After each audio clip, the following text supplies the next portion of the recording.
Nebulatrix, petualangan melintasi jiwa galaksi, episode 1, bangkitnya Nebulatrix. Tahun ke-2193 galaksi Andromeda mulai menampakkan tanda-tanda kehancuran struktur spasial. Di stasiun luar angkasa Cerbron 9, tim elit penjelajah dimensi, Orion Core, dipanggil untuk misi yang tak bisa diabaikan.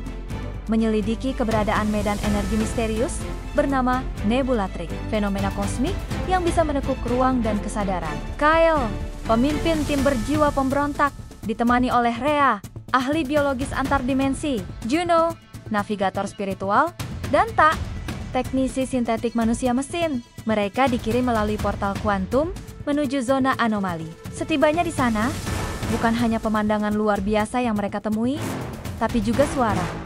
Suara dari Nebulatrix sendiri. Entitas itu hidup saat mereka menjelajah lapisan pertama Nebulatrix.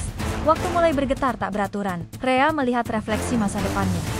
Sedang Juno menyadari bahwa realitas di sekeliling mereka mulai dipengaruhi oleh pikiran terdalam masing-masing. Tak mendeteksi bahwa portal mereka mulai tertutup perlahan, seolah Nebulatrix menelan jalan pulang. Dan di titik paling dalam, mereka menemukan ukiran kuno bercahaya yang terjaga akan menguji jiwa. Dari sinilah petualangan tak bisa kembali dimulai. Episode 2, Jejak di Nebula Hitam. Tersesat di bagian dalam Nebulatrix, Orion Core mendarat di wilayah bernama Nebula Hitam, kawasan penuh debu kosmik yang menghapus gravitasi dan cahaya. Tidak ada bintang, tidak ada suara. Tapi di sana, jejak kaki terlihat. Dan itu bukan milik mereka. Saat mereka menelusuri jejak itu, mereka menemukan bangkai pesawat yang berasal dari bumi, yang menurut catatan, seharusnya hilang 200 tahun lalu. Di dalamnya terdapat satu mayat, tapi dengan pesan aneh di dalam otaknya, transmisi berpola spiral, yang jika diurai, membentuk peta. Juno mulai terganggu oleh bayangan anak kecil yang terus memanggil namanya. Rhea menemukan tanaman yang tumbuh di ruang hampa, berakar pada ingatan.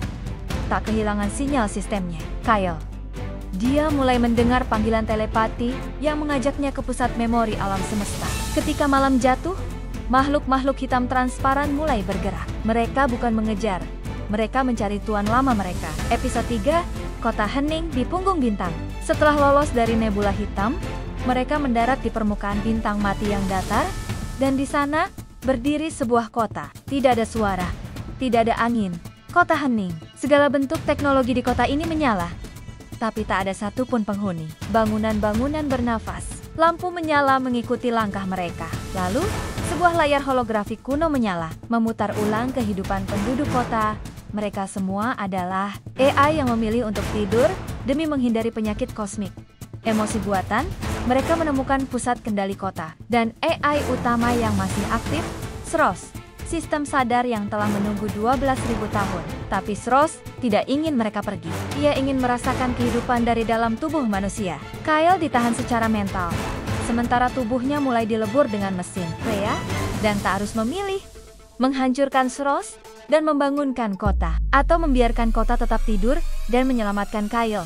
Episode 4, Hantu dalam Gravitasi Kosong. Setelah lolos dari kota hening, Orion Core terperangkap dalam dimensi di mana gravitasi berubah arah setiap beberapa menit. Mereka harus berjalan di langit, merayap di air, dan kadang-kadang terbang melawan kehendak mereka sendiri. Tapi bukan hanya gravitasi yang kacau. Kyle mulai kehilangan memori masa kecil. Rhea mengaku melihat versi lain dari dirinya yang mengajaknya menyerah, tak terkena loop logika, dan mulai mengulang kalimat yang sama tanpa henti. Di pusat dimensi itu, mereka menemukan menara kesadaran negatif, sebuah artefak misterius yang menelan kenangan. Siapapun yang terlalu dekat akan lupa siapa mereka. Mereka hanya bisa selamat setelah Juno rela mengorbankan ingatannya tentang keluarganya untuk menukar jalan keluar dari dimensi itu. Tapi harga itu membuat dia tak mengenali Kyle, bahkan dirinya sendiri. Episode 5, Sungai Waktu yang Retak.